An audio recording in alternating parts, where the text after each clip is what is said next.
Bruce, who I've known for about 10 years now. In fact, first time I met Bruce was in New York City about 9 years ago.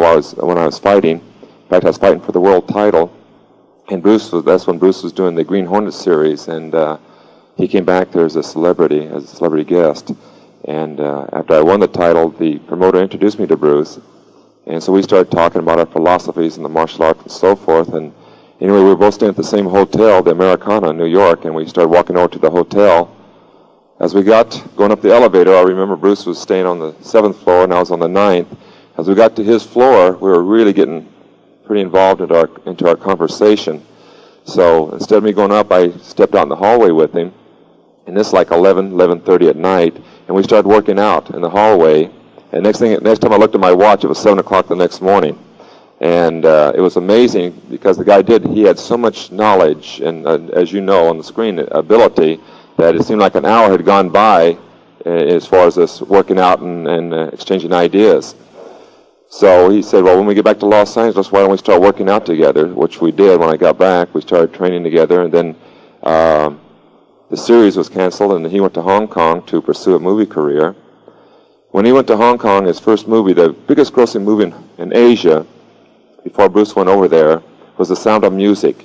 It had grossed $2.4 million, which again was the biggest movie ever grossed in the Orient.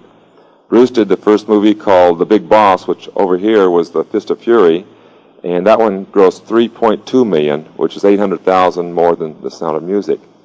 Then he did The Fist of Fury, which over here was called The Chinese Connection, and that one grossed $4.3 million.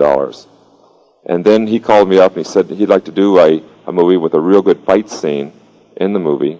I said, well, the only way we can have a fight scene is if I get to hit you once in a while. And he said, well, yeah, naturally, we'd make it a back and forth type fight. So anyway, that fight scene that you saw took us 5 days to do, and in Asia alone, the movie grossed over $11 million. It's the biggest grossing movie in the history of Asia, and they don't think anything will surpass it for a long time. Then Bruce naturally did Enter the Dragon, which was his last movie, and it was probably the biggest grossing movie as far as martial art movies go. But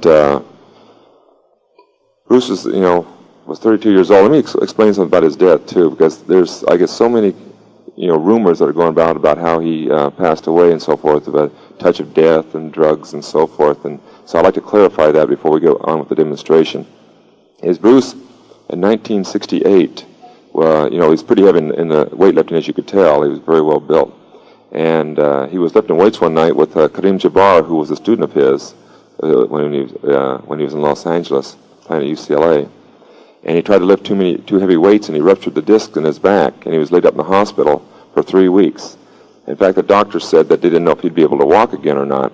But of course, with a person like Bruce, who's got the drive and determination to achieve anything in life, he was up in about a month, and within 3 months, he was as strong as he ever was.